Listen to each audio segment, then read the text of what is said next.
What's good, YouTube? It's Bonanza. We here with another reaction, man. If y'all do not know, over the week, I think like yesterday or early the other day, there was a plane crash in our nation's capital, DC. So it involved the military. I'm pretty sure a military helicopter and a plane.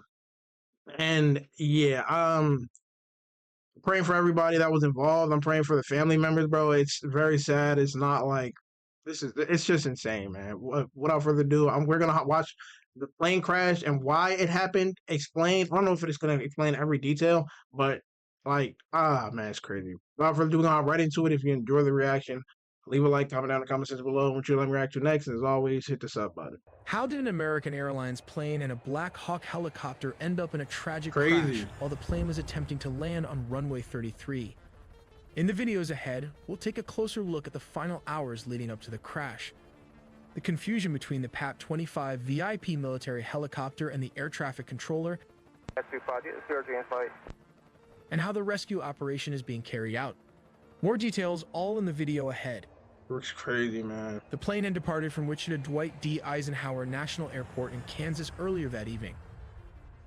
A PSA Airlines aircraft, operated under American Airlines and identified as Flight AA5342, collided midair with a military Black Hawk helicopter at approximately 9 p.m. on Wednesday, January.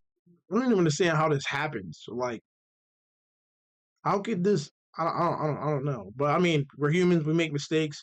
Mistakes are gonna happen. So, unfortunately, it happened in this scenario, which is just it's terrible to think about. January 29, 2025. The tragic incident occurred as the plane was making its final approach toward Reagan Washington National Airport in Arlington, Virginia. American Airlines confirmed that 64 people were aboard the jet, 60 passengers and 4 crew members, while 3 soldiers were aboard the military helicopter. This plane's radio transponder stopped transmitting about 2,400 feet, which is around 730 meters short of the runway, roughly over the middle of the river. This has marked the first major U.S. commercial crash in more than 15 years. From an aerial perspective, it's like that flight. It's not like something like this. It's not like a crash to where, oh, the engine failed or this. It's like an insane crash to think about. You know what I'm saying? Like, you would never think waking up seeing, like, when I heard a plane crash, I thought the plane just fell out the sky. And then you see, my girlfriend tells me, no, a Black Hawk hit it. And I'm like, a military Black Hawk hit a plane? Like, it doesn't make sense. Like, a A5342 was approaching the airport from the south, descending over the scenic Potomac River. This area is known for its proximity to several iconic landmarks, such as the Pentagon, located nearby in Pentagon City. To the north, one can spot the striking dome of the United States Capitol building, a symbol of American democracy. The Potomac River, which encircles the airport and much of Arlington, serves as a natural boundary and offers breathtaking views for arriving flights. However, this area is also densely trafficked, both by air and on the ground, adding to the complexity of air traffic management in the region. American Airlines Flight 5342, which we'll refer to as the landing flight, was on its final approach to runway 33.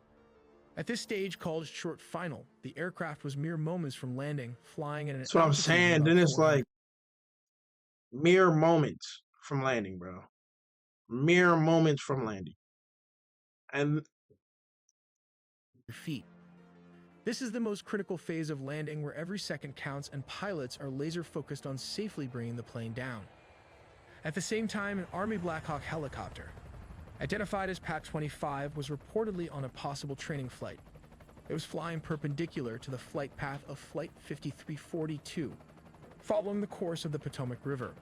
The Potomac River is a designated flight corridor for helicopters, and it's common to see aircraft like this operating in the area. The key difference between the two aircraft in this scenario was their operating rules. The Black Hawk helicopter, PAT-25, was flying under visual flight rules. This means it was required to rely on visual observation of its surroundings to avoid other aircraft. The landing Flight 5342 was operating under instrument flight rules, which give it priority over VFR flights in controlled airspace. This system assumes that VFR aircraft will actively maintain visual separation. And it's also like, conflicts.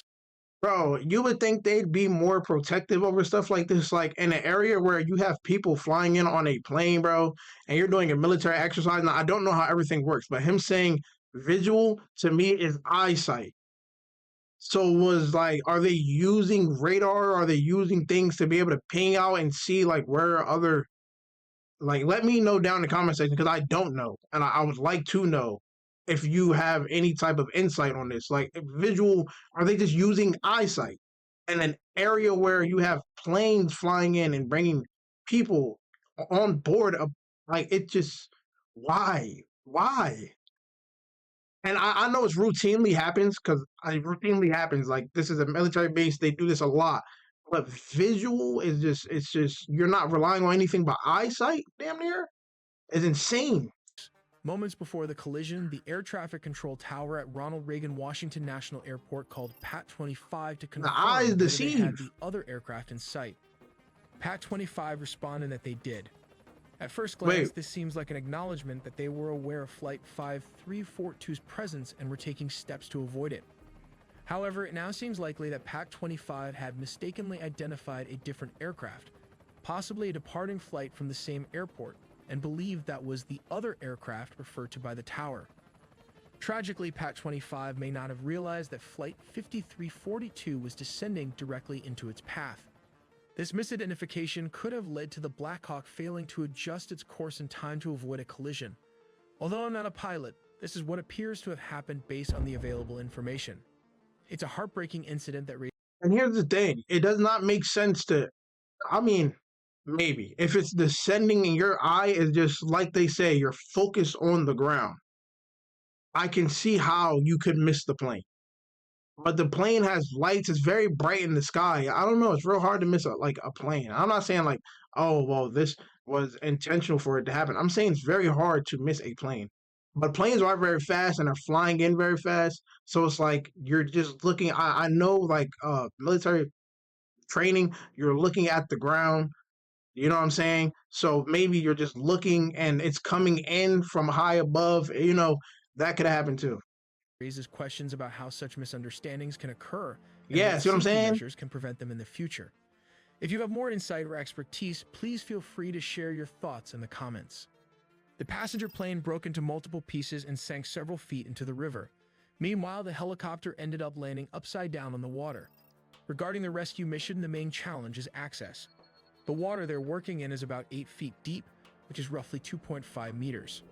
On top of that, the conditions are tough. There's strong wind, chunks of ice floating around, which obstructs Gosh. rescue workers.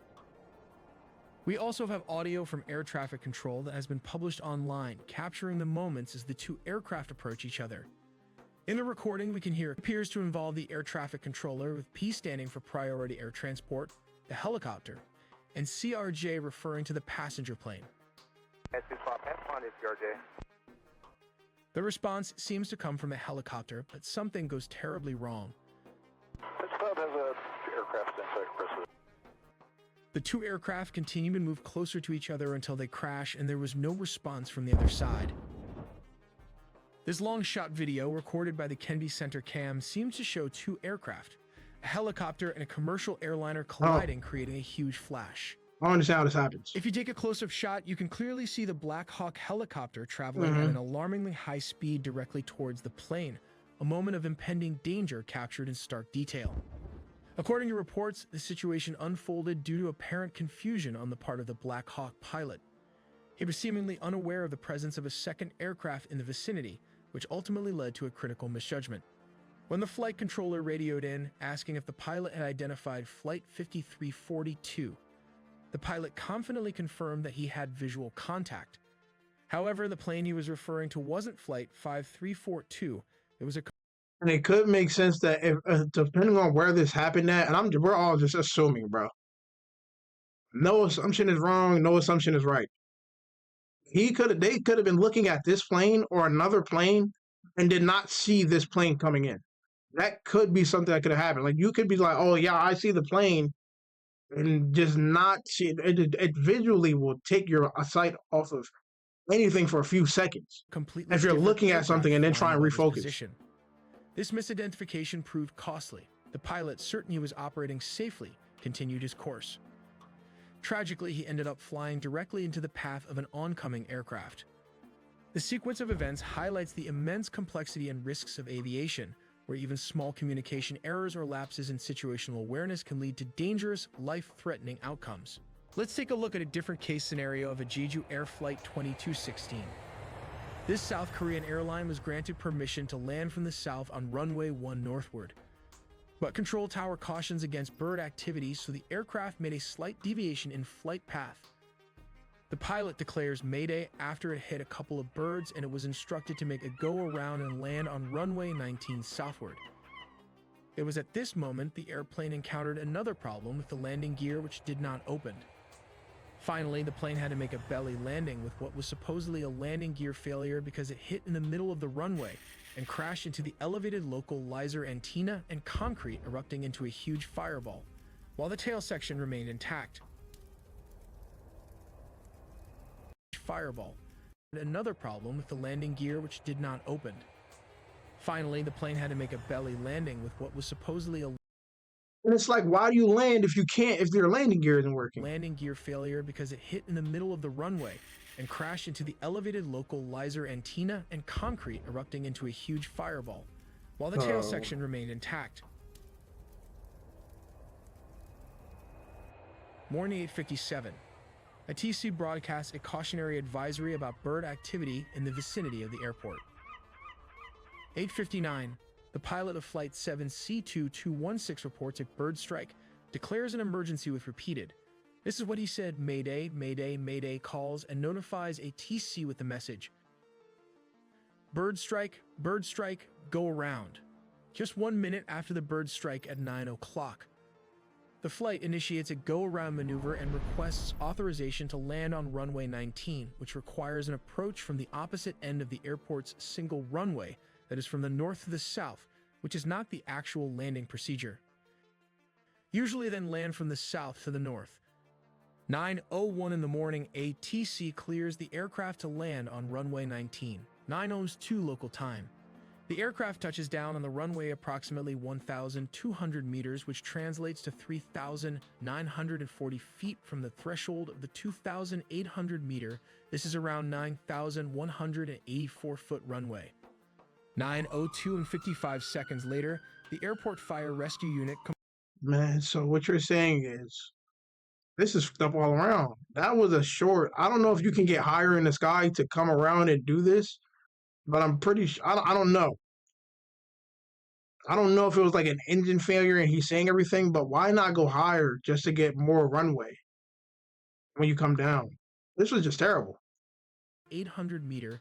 This is around 9,184-foot runway. 9:02 and 55 seconds later, the airport fire rescue unit completes the deployment of fire rescue equipment.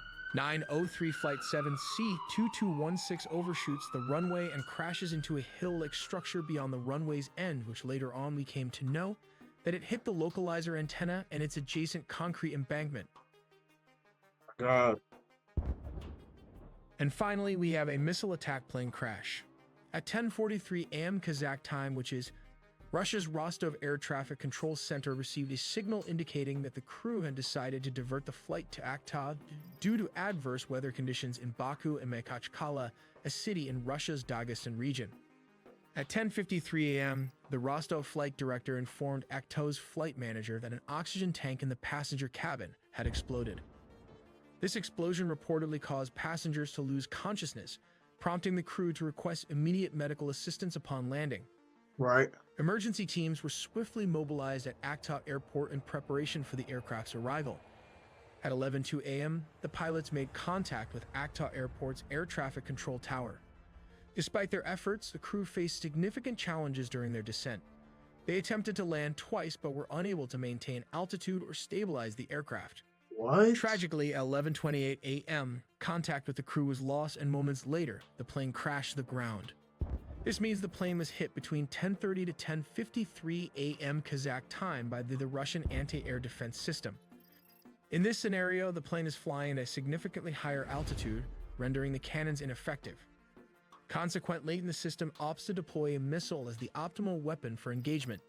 The missile is launched vertically from its sealed canister. What? Bro, imagine being on a plane. Bro, what? What? It uses its advanced onboard guidance system to navigate with precision towards the designated target. As the missile approaches, its onboard sensors continue to track the civilian aircraft, which in this case is tragically identified as an Azerbaijani civilian aircraft. The missile carries a 25-kilogram high-explosive warhead. Upon reaching the target, the warhead detonates, releasing an intense explosion. The explosion occurs near the side of the aircraft, causing catastrophic damage to its tail section. The resultant shrapnel penetrates the fuselage, inflicting severe internal structural damage. This devastating impact destabilizes the aircraft, leading to an uncontrollable descent.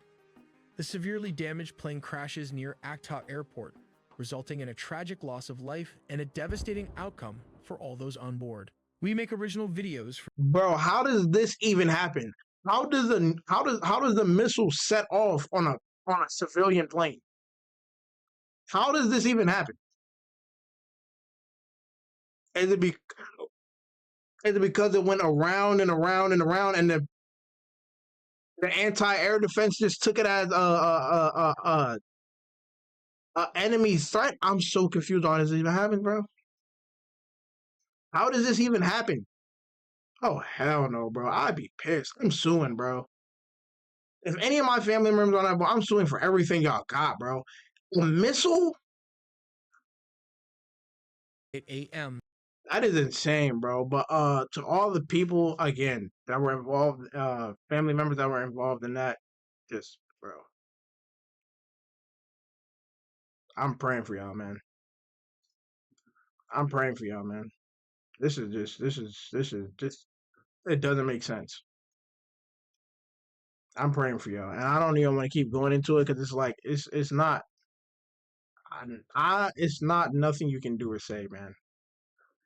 But pray.